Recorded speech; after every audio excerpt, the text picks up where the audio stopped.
انسان کھانا کھا کر انرجی حاصل کرتا ہے اور فرشتے اللہ کا ذکر کر کے انرجی حاصل کرتے ہیں، لیکن اللہ تبارک و تعالیٰ نے اتنی عظیم مخلوق جسے فرشتہ کہتے ہیں ان کو اپنے منصب خلافت سے سرفراز نہیں فرمایا۔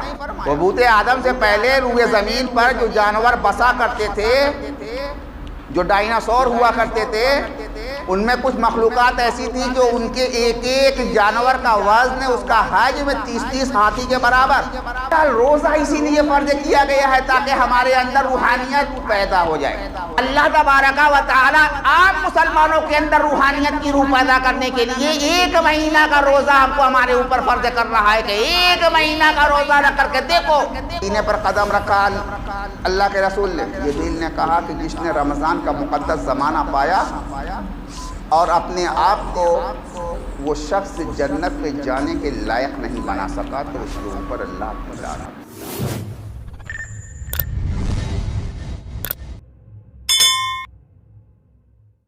روزے کے بابرکت ایام بڑی تیزی سے گزر رہے ہیں۔ قابل مبارکباد ہیں وہ لوگ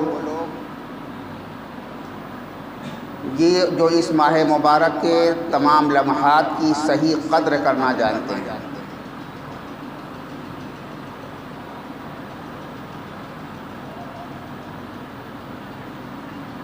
یہ روزہ اللہ تبارک و تعالیٰ نے صرف انسانوں پر فرض کیا ہے۔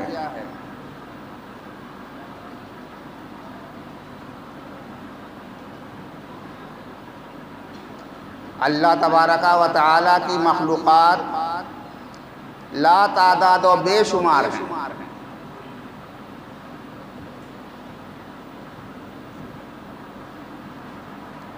لیکن تمام مخلوقات میں اللہ تبارک و تعالیٰ نے انسان ہی کو اپنا خلیفہ اور اپنا جانشین بنایا ہے، جبکہ حقیقت یہ ہے کہ انسانوں سے بہت اعلیٰ ایک مخلوق جس کو فرشتہ کہتے ہیں، وہ تخلیق انسانی سے کروڑوں برس پہلے سے موجود تھی، جس کی تخلیق اللہ تبارک و تعالیٰ نے نور سے کی ہے، جن کا وجود مکمل طور پر ہائی لیول کی انرجی کا نام ہے۔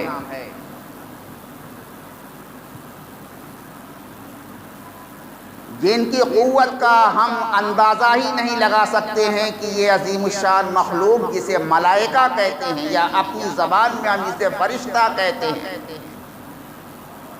یہ اپنے اندر کتنی عظیم قوتیں رکھتی ہیں۔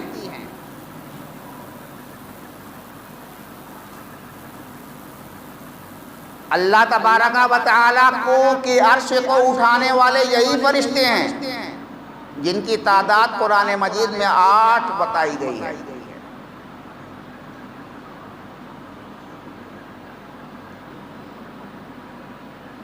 پوری کائنات کو اپنے ہاتھ میں لے کر کے ایک ناقوس میں کھڑے ہونے والا فرشتہ اسرافیل بھی فرشتہ ہی ہے، جس میں صرف ہماری دنیا نہیں بالکل کائنات اس ناقوس کے اندر لے کر کے کھڑا ہے کہ جب چاہے گا اللہ کا حکم ہوگا سور پھونک دے گا اور قیامت آ جائے گی۔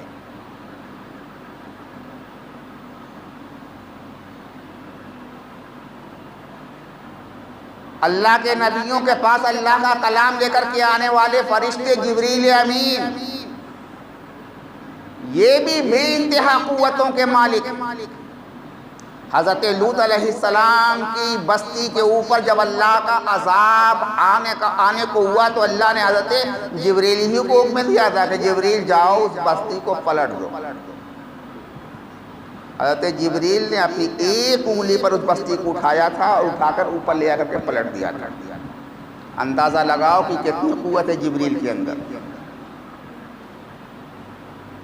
حضرت جبریل ہوں، حضرت میکائیل ہوں، حضرت اسرافیل ہوں، حضرت اسرائیل ہوں، یا حاملین عرش ہوں یا قروبیان حق ہوں، یہ سارے فرشتے بے انتہا قوتوں کے سرمایہ دار ہیں۔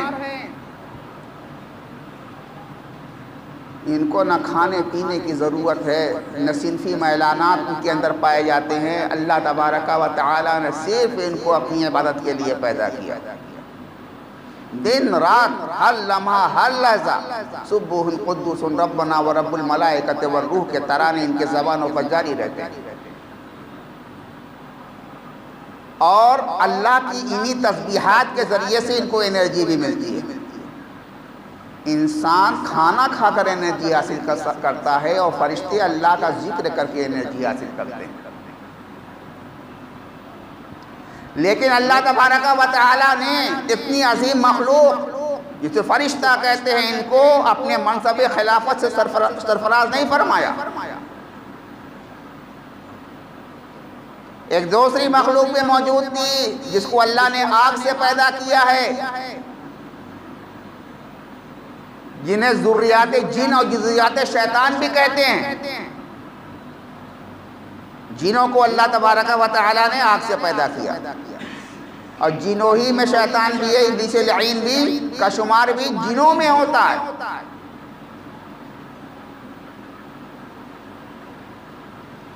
جانتے ہو اس کا پرانا نام کیا ہے؟ طاؤوس العابدین۔ اس کا نام، اس کا لقب ہے طاؤوس العابدین۔ تمام عابد گزار لوگوں میں اس کی وہی حیثیت ہے جو مور کی ہوتی ہے، بڑا عبادت گزار۔ بہرحال اس کا قصہ مجھے بیان نہیں کرنا ہے۔ اس کو بھی اللہ نے آگے ہی سے پیدا کیا، یعنی ناری مخلوق بھی نوری مخلوق بھی پہلے سے موجود، لیکن اللہ نے کہا کہ نہیں، منصب خلافت کے لیے نہ نار مناسب ہے نہ نور مناسب ہے، اس کے لیے خاک مناسب ہے۔ اور اللہ تبارک و تعالیٰ نے حضرت آدم علیہ السلام کے کالبد خاکی کو اپنے دست قدرت سے خود ہی بنایا۔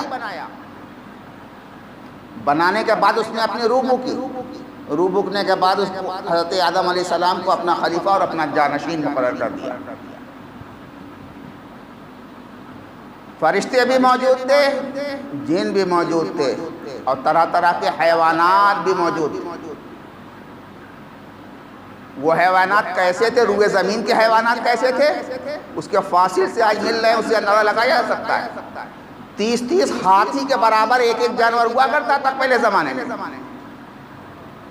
حبوط آدم سے پہلے روئے زمین پر جو جانور بسا کرتے تھے، جو ڈائناسور ہوا کرتے تھے، ان میں کچھ مخلوقات ایسی تھی جو ان کے ایک ایک جانور کا وزن، اس کا حجم 30 ہاتھی کے برابر۔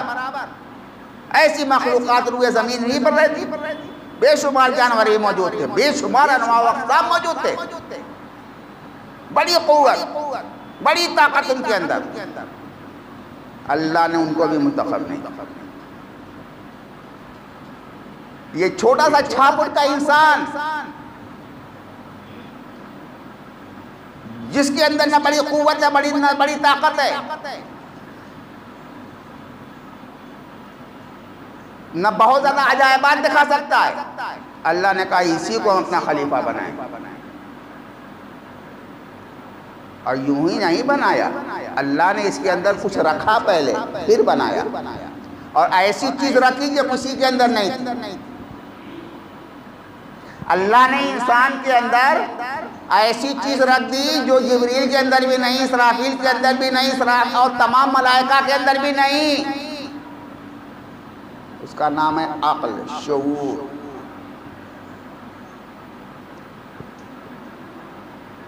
اللہ کی تمام مخلوقات قانون جبر کی زنجیروں میں بالکل پوری طرح سے بدے ہوئے ہیں۔ اللہ کا جو حکم ہوگا وہی کریں گے، اس کے علاوہ کچھ نہیں کریں گے۔ لیکن اللہ نے انسان کے ذہن میں جب عقل پیدا کی تو کہا کہ ہم تم کو آزاد کر رہے ہیں، دیکھتے ہیں کہ کیا کرتے ہو، ہمارے حکم کے مطابق کرتے ہو یا ہمارے حکم کے خلاف کرتے ہو۔ ہم اسی میں تمہارا امتحان لیں گے، ہم اسی میں تم کو آزمائیں گے، ہم اسی کی بنا پر تم کو جنت اور یا جہنم میں بھیجیں گے۔ اللہ نے انسان کو ایک اختیار دیا ہے، اور اس اختیار کا استعمال انسان اپنی عقل سے کرتا ہے، جبکہ انسان کی فطرت سلیمہ ہمیشہ صحیح بات کی طرف اور فطری اصول کی طرف جاتی ہے۔ لیکن جب انسان کے اندر بہیمیت غالب آتی ہے، انسان کے اندر حیوانیت غالب آتی ہے، انسان کے اندر شیطنت غالب آتی ہے، تو اپنی فطرت سے وہ ہٹ جایا کرتا ہے اور بہیمی حرکات اور صنفی میلانات کی طرف وہ راغب ہو جایا کرتا ہے۔ اور یہی انسان جب اپنا رابطہ فرشتوں سے جوڑ لیا کرتا ہے تو یکگونا اس کے اندر قوت سمدیت پیدا ہو جایا کرتی ہے، جس کی بنا پر وہ ایسے محیر العقول کارنامے دکھا دیا کرتا ہے کہ عقل انسانی شستر رہ جاتی ہے اور باتوں تلے انگلیاں دبا لیا کرتی ہے۔ یہ ہیں حضرت انسان۔ اب انسان ہے، سال بھر رہے گا دنیا کے اندر، کبھی حیوانیت اس کے اوپر غالب آتی، کبھی شیطنت اس کے اوپر غالب آتی۔ ان تمام چیزوں کے دفعیے کے لیے اللہ تبارک و تعالی نے ہمارے لیے 1 مہینے کا روزہ فرض کیا ہے کہ اگر تمہارے اندر حیوانیت آ گئی ہے، حیوانی جبلت تمہارے اوپر اگر مسلط ہو گئی ہے تو اس کو دور کرنے کے لیے تم کو 1 مہینے کا روزہ رکھنا ہوگا۔ اسی طرح سے اور وہ چیزیں جو انسان کی طبیعت ثانیہ نہیں ہیں، اگر وہ بن گئی ہے تو ان کے دفعیے کے لیے اللہ تبارک و تعالی نے روزہ فرض کیا۔ روزے کے بہت گہرے اسرار و حکم آپ کے سامنے نہیں بیان کروں گا، اس لیے کہ سب سر کے اوپر سے چلا جائے گا، ہلکی ہلکی باتیں عرض کر رہا ہوں، ورنہ ہمارے علماء کے بعد نے روزے کے جو اسرار حکم اور معارف بنائے گئے لکھے ہیں وہ اتنے دقیق ہیں اور ان کے اندر اتنی اہم ترین باتیں پوشیدہ ہیں کہ اگر اس کو بیان کر دیا جائے، لیکن ویسے لوگ ہونے چاہیے تو انشاءاللہ تبارک و تعالی انسان کی آنکھیں کھلی کی کھلی رہ جائیں گی۔ بہرحال روزہ اسی لیے فرض کیا گیا ہے تاکہ ہمارے اندر روحانیت پیدا ہو جائے۔ انسان فرشتہ تو نہیں بن سکتا، لیکن ملکی صفات کی ہلکی سی نمود ضرور ہو سکتی ہے۔ جی ہاں، ملکی صفات کی ہلکی سی نمود جب ہی ہوگی کہ انسان اپنے وجود کو کھانے پینے سے دور رکھ لے اور دیگر میلانات، صنفی میلانات، جنسی میلانات سے اپنے آپ کو کنارہ کش کر لے، اللہ کی عبادت میں اپنے آپ کو لگا لے، اللہ کے بتائے ہوئے اصول سے اس کا قدم ایک بال کے برابر بھی آگے نہ بڑھے۔ 1 مہینہ کر کے اس طرح سے دیکھیں انشاءاللہ تبارک و تعالی ان کے اندر تقدس پیدا ہو جائے گا، تقدس پیدا ہو جائے گا۔ اور اچانک میری زبان سے ایک لفظ نکل گیا تھا، نسبت سمدیت۔ کسی نے نہ سمجھا ہوگا کہ یہ کیا ہے، اس کی مختصر سے تشریح کر دوں کہ کیا ہوتا ہے یہ نسبت سمدیت۔ اللہ کی ایک صفت ہے جس کو کہتے ہیں الصمد، بے نیاز۔ قل هو اللہ احد اللہ الصمد، پڑھتے ہیں نا، اللہ بے نیاز، ہر چیز سے بے نیاز، آل اولاد سے بے نیاز، کھانے پینے سے بے نیاز، تمام صنفی اور جنسی جذبات سے بے نیاز، ہر چیز سے بے نیاز، جس کو پیدا کیا اس سے بھی بے نیاز، جس کو نہیں پیدا کیا اس سے بھی بے نیاز۔ اللہ کی ذات ہر طرح سے بے نیاز، کھانے پینے سے بھی بے نیاز۔ لیکن اللہ تبارک و تعالی فرماتا ہے قرآن مجید میں وَتَخَلُّقُ بِأَخْلَاقِ اللَّهِ، اللہ کا اخلاق یہ ہے کہ اس کے اندر سمدیت پائی جاتی ہے۔ اللہ کہتا ہے کہ اللہ کے اس اخلاق کو اپنے اندر پیدا کرو، اللہ کے اخلاق کو اپنے اندر پیدا کرو۔ کیسے پیدا کریں؟ اللہ تو بے نیاز ہے، ہم کیسے پیدا کریں؟ ہم بلا کھائے پیے نہیں رہ سکتے۔ ہم اپنی نسل کو جاری کرنے کے لیے ان تمام امور کو کریں گے جو اللہ تبارک و تعالی نے ہمارے لیے متعین فرمائی۔ اللہ کی صفت کو اپنے اندر ہم کیسے پیدا کریں کہ ہم کی ہر چیز سے بے نیاز ہو جائیں؟ تو ہمارے بزرگان دین فرماتے ہیں کہ روزہ رکھو، اس کی ابتدا روزے سے رکھو اور اللہ کا ذکر بڑھا دو۔ اللہ کا ذکر اتنا پڑھو، اتنا کرو کہ اللہ کے ذکر سے تمہارے وجود میں، تمہارے جسم کے اندر طاقت اور انرجی ملنے لگے۔ آسان کام نہیں، اللہ کے ذکر کے ذریعے سے اپنے اندر طاقت اور انرجی پیدا کرو، اور اتنی طاقت اور اتنی انرجی اور روح میں اتنی بالندگی پیدا کر لو کہ تمہیں کھانے پینے کی ضرورت ہی نہ رہے۔ ہم بعض بزرگوں کے بارے میں پڑھتے ہیں کہ انہوں نے 15 برس تک کھانا نہیں کھایا، پانی نہیں پیا۔ کیسے نہیں کھایا اور کیسے نہیں پیا اور کیسے زندہ رہے؟ سب سر کے اوپر کی بات لگتی ہے، لیکن کتابوں میں تو لکھا ہوا ہے، کیا گیا ہے ایسا۔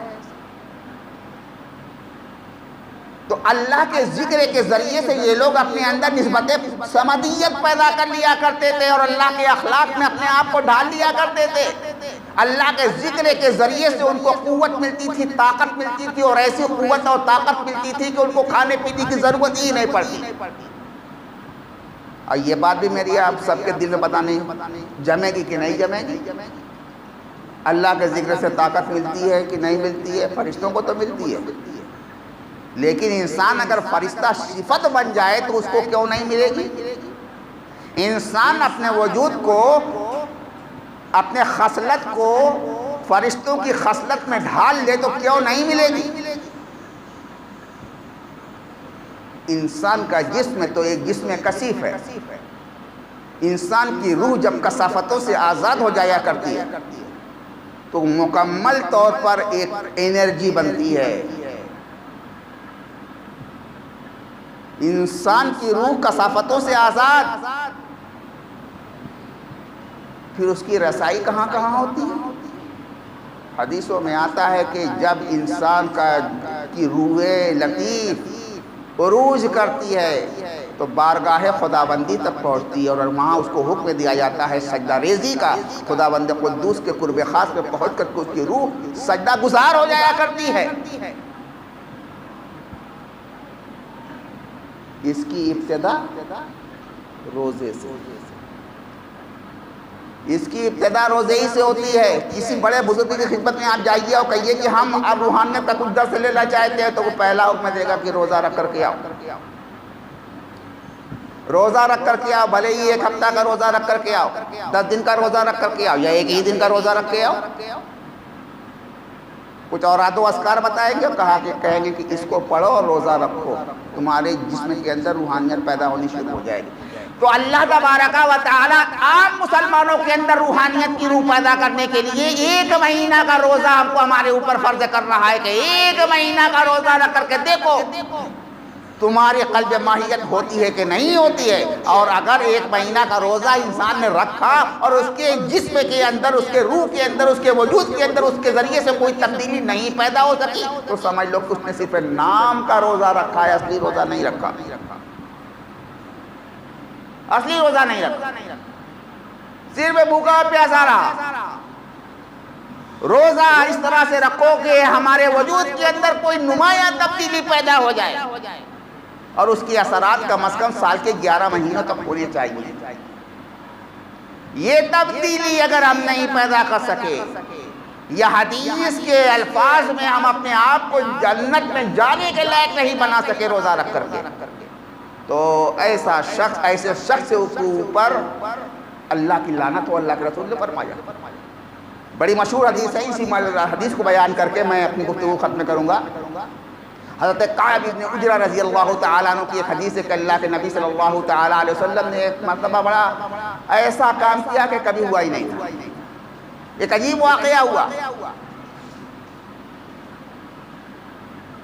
مسجد نبوی میں آپ تشریف فرما تھے، سامنے صحابہ کرام بیٹھے ہوئے تھے، آپ نے کہا میرے ممبر کے قریب آ جاؤ، احضر المنبر، میرے ممبر کے قریب آ جاؤ، دور دور میں بیٹھو، قریب آ کر بیٹھو، قریب آ بیٹھ کے صحابہ کرام۔ اب آپ نے اپنے ممبر شریف کے پہلے زینے پر قدم رکھا تو بآواز بلند کہا آمین۔ کبھی ایسا نہیں ہوا تھا، پہلی مرتبہ ہوا۔ پھر دوسرے زینے پر قدم رکھا تو کہا آمین، اور زور سے کہا۔ تمام صحابہ کرام نے سنا، ایسا کبھی نہیں ہوا تھا، پہلے مرتبہ ہوا۔ صحابہ کو تعجب، یہ کیا ہو رہا ہے؟ اب تیسرے زینے پر اللہ کے نبی صلی اللہ تعالیٰ علیہ وسلم نے قدم رکھا، پھر بآواز بلند فرمایا آمین۔ سب متحیر، سب حیرت زدہ۔ کہ قریب کیا اور ہر زینے پر آمین کہا. پھر اس کے بعد آپ نے خطبہ ارشاد فرمایا. خطبہ جب ختم کیا اللہ کے رسول نے تو ایک صحابی نے ہمت کر کے پوچھ ہی لیا کہ یا رسول اللہ آج کا معاملہ بڑا الگ ہے. ہم نے اپنے کانوں سے سنا کہ اپنے ممبر شریف کے ہر زینے پر آپ قدم رکھتے گئے اور بآواز بلند آمین کہتے گئے. کیا معاملہ ہے؟ اللہ کے نبی نے کہا کہ ہاں سنو. جب میں نے اپنے ممبر کے پہلے زینے پر قدم رکھا تو میرے سامنے جبریل آ گئے اور جبریل نے عرض کیا یا رسول اللہ آپ کی امتیوں میں سے جس شخص نے رمضان کا مقدس زمانہ پایا اور روزہ رکھ کے اپنے آپ کو اس قابل نہیں بنا سکا کہ اللہ تبارک و تعالی اسے جنت میں داخل کر دے تو ایسے شخص کے اوپر اللہ کی لعنت ہے. جبریل نے جب یہ لعنت کے کلمات کہے تو میں نے اپنی زبان سے کہا آمین. پھر میں نے جب ممبر کے دوسرے زینے پر قدم رکھا تو اللہ کے رسول صلی اللہ علیہ وسلم جبریل امین نے کہا یا رسول اللہ جس شخص کے سامنے آپ کا نام لیا گیا اور اس نے آپ کے اوپر درود نہیں پڑھا تو اس شخص کے اوپر اللہ کی لعنت. میں نے کہا آمین.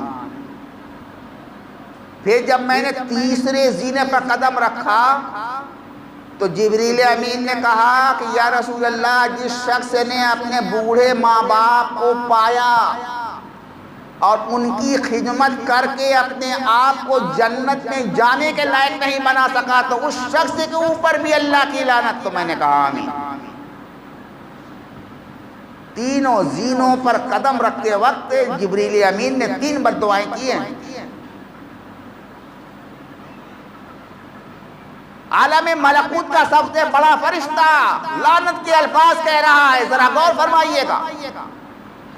جماعت ملائکہ کا سب سے عظیم الشان فرشتہ لعنت کے الفاظ کہہ رہا ہے اور عالم انسانیت کے سب سے عظیم مخلوق حضور سرور کائنات صلی اللہ تعالی علیہ وسلم اس پر آمین کہہ رہے ہیں. کتنی اہم بات ہوگی. کیا اللہ تبارک و تعالی ان دونوں کی لعنتوں کو اور آمین کو کبھی بھی رد فرمائے گا؟ نہیں.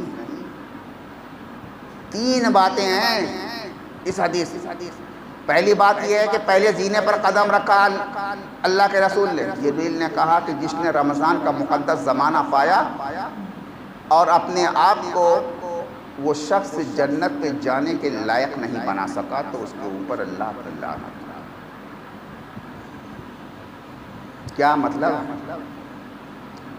مطلب یہ ہے کہ روزہ صرف بھوکے اور پیاسے رہنے کا نام نہیں ہے. روزے کو اتنے اہتمام کے ساتھ رکھو کہ اللہ تبارک و تعالی اس سے خوش ہو جائے, راضی ہو جائے, اور خوش اور راضی ہونے کے بعد آپ کو جنت میں داخل فرما دے. کتنا اہتمام فرماتا ہے اللہ تبارک و تعالی روزے کے ایام میں. جہنم کے تمام دروازوں کو بند کرا دیا کرتا ہے, جنت کے 8 دروازوں کو کھلوا دیا کرتا ہے, تمام شیطانوں کو قید کر دیا کرتا ہے, اور رمضان شریف آنے سے پہلے پوری جنت کی سجاوٹ کی جاتی ہے, اس کو صاف ستھرا کیا جاتا ہے. بڑا اہتمام ہوتا ہے جنت کی سجاوٹ میں, خوب اہتمام ہوتا ہے. اللہ تبارک و تعالیٰ نے اتنا انتظام آپ کے لیے کر کے رکھا ہے کہ آپ جنت میں جانے کے لائق بنو, اور آپ اپنے آپ کو نہیں بنا سکے, ہم اپنے آپ کو اس لائق نہیں بنا سکے, تو اللہ تعالیٰ غضبناک ہوگا کہ نہیں؟ فرشتے غضبناک ہوں گے. اللہ کا ارے فرشتے اتنی محنت کر کے انہوں نے جنت کو سجایا ہے کہ آئیے تشریف لائیے, اور آپ تشریف لانے کے لائق نہیں بن رہے, آپ کہیں اور تشریف لے جا رہے ہیں. تو ظاہر سی بات ہے کہ اللہ تبارک و تعالی ناراض ہوگا, اللہ کے فرشتے ناراض ہوں گے. ظاہر سی بات. تو اپنے آپ کو جنت میں جانے کے لائق ضرور بنانا چاہیے, اپنے اندر ملکی صفات پیدا کرنی چاہیے, اپنے اندر نسبت صبریت کا ہلکا سا اثر پیدا کرنا چاہیے, اور اپنے روح کو اندر سبکساری پیدا کرنا چاہیے, اپنے جسم کو لطیف بنانا چاہیے, جسم کی گرانی سے اپنے آپ کو ذرا ہلکا کرنا چاہیے. پھر دیکھو اللہ تبارک و تعالیٰ اپنی رحمتوں کے کیسے کرشمے آپ کے ذریعے سے پیدا کرتا ہے۔ تو روزے کے بڑے فائدے، اللہ تبارک و تعالیٰ نے ایک لفظ میں ایک بات کہہ دی ہے کہ ہم نے روزہ اس لیے فرض کیا گیا ہے تاکہ تم متقی بن جاؤ۔ یہ تقویٰ کیا ہے؟ اگر اسلام کی تمام تعلیمات و ہدایات کو، جو اچھی اچھی باتیں ہیں، تمام باتوں کو ایک لفظ میں بیان کر دیا جائے تو اسی کا نام ہے تقویٰ۔ تقویٰ اسلامی فضائل کے مجموعے کا نام ہے۔ تمام اچھے فضائل کو اگر صرف ایک لفظ میں اکٹھا کیا جائے تو اسی کا نام ہے تقویٰ۔ اور اللہ نے روزہ ہمارے لیے اسی لیے فرض کیا ہے کہ یہ تقویٰ ہمارے اندر پیدا ہو جائے۔ اور ہمارے نوجوان بھائیوں کو یہ نہیں سوچنا چاہیے کہ یہ بڑی اونچی چیز ہے، ہم سے بھلا ہوگا ہم اور تقویٰ۔ ہو سکتا ہے کہ کچھ لوگ سوچیں ارے ہم اور تقویٰ، ہم لوگ تو دن بھر اپنے کام میں مصروف رہتے ہیں۔ نہیں بھائی، تقویٰ بڑی مشکل چیز نہیں ہے۔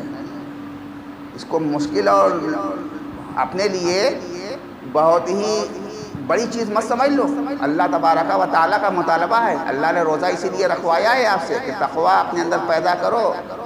اور تقویٰ والے لوگ الگ سے نہیں ہوتے ہیں کہ یہ ہیں تقویٰ والے، اور تقویٰ کی الگ سے کوئی پہچان بھی نہیں ہوتی ہے۔ یہ تو دوسرے مذاہب میں ہیں، یہ دوسرے مذاہب میں الگ الگ انداز کے لوگ ہوا کرتے ہیں، اور ہمارے یہاں بھی اب پیدا ہو گئے ہیں کہ یہ تقویٰ والے ہیں۔ بھائی ان کی ٹوپی اونچی ہے، ان کا کرتا بہت دوسرے انداز کا ہے تو یہ تقویٰ والے ہیں۔ ایسا کچھ بھی نہیں ہے اسلام کے اندر، کچھ بھی نہیں ہے۔ وہ ہر مسلمان کو متقی بنانے کا ہی تعلیم دیتا ہے، ہر مسلمان متقی بن جائے، سب کے لیے روزہ فرض کر رہا ہے۔ یہ ہے اسلام کی تعلیم، یہ ہے مساوات کی بات جو اسلام نے کہی ہے۔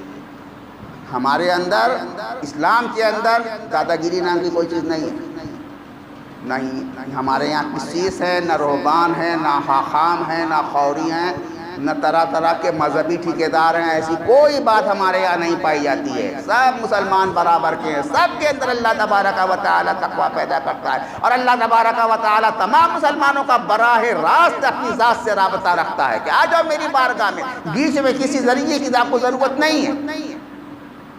ہماری بارگاہ میں آنے کے لیے کسی ذریعے کی ضرورت نہیں ہے۔ ایسا نہیں ہے کہ جو ہے اپنے گناہوں کا کفارہ کرنے کے لیے آپ کو اتنی رقم جا کر کے کنیسہ میں اور چرچ میں دینی ہے تب آپ کی گناہوں کی مغفرت ہوگی، ورنہ نہیں ہوگی۔ ایسا کچھ بھی نہیں ہے۔ اللہ کی بارگاہ میں آپ کو ڈائریکٹ جانا ہے۔ ہاں یہ ہے کہ طریقہ سیکھنے کے لیے بزرگوں کے پاس جا کر کے ان سے سلیقہ سیکھنا ہے۔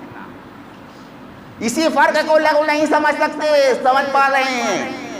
بزرگوں کی بارگاہ میں جا کر کے اللہ تک پہنچنے کا طریقہ معلوم کرنا ہے، نہ کہ ان کی بارگاہ میں جا کر کے ان کو نذرانہ شکرانہ دے کر کے ان کے اپنا معاملہ ان کو حوالے کرنا ہے۔ یہی بہت بڑا فرق ہے، لوگ نہیں سمجھ پاتے کہ ہم نے کچھ رقم کچھ پیسے دے دیے تھوڑے موڑے اور کہا کہ لیجئے آپ اس کو رکھیے، ہمارے لیے فاتحہ کیجیے گا اور ہمارے گناہوں کی مغفرت کرا دیجیے گا۔ ایسا کچھ بھی اسلام میں نہیں ہے۔ بڑے صاف انداز میں کہہ رہا ہوں، ان سے جا کر کے اللہ کی بارگاہ میں پہنچنے کا طریقہ معلوم کرنا ہے آپ کو، اپنا کام آپ کو خود کرنا ہے، ان سے نہیں کروانا۔ اسی کو نہیں سمجھ پاتے ہیں لوگ، اور چونکہ اکثر درگاہوں کے خادمین اور سجادہ نشین تک سے بڑے جاہل قسم کے لوگ ہوتے ہیں، ان کو پیسہ ملنے لگتا ہے تو اسی کو اپنا بزنس بنا لیا کرتے ہیں، اسی کو اپنا بزنس بنا لیا کرتے ہیں۔ یہ سب غلط چیزیں ہیں، اسلام ان باتوں کی تعلیم نہیں دیتا۔ دیکھیے میں نے روزے پر گفتگو کرتے ہوئے بہت ساری باتیں آپ حضرات کے سامنے عرض کر دی۔ تو روزہ آپ کے اندر خود تقویٰ پیدا کرتا ہے۔ اس تقویٰ کو پیدا کرنے کے لیے، اس تقویٰ کو حاصل کرنے کے لیے آپ کو ادھر ادھر جھانکنے کی ضرورت نہیں ہے، اللہ کی بارگاہ میں چلے آؤ، سب حاصل ہو جائے گا۔ وآخر دعوانا ان الحمد للہ رب العالمین۔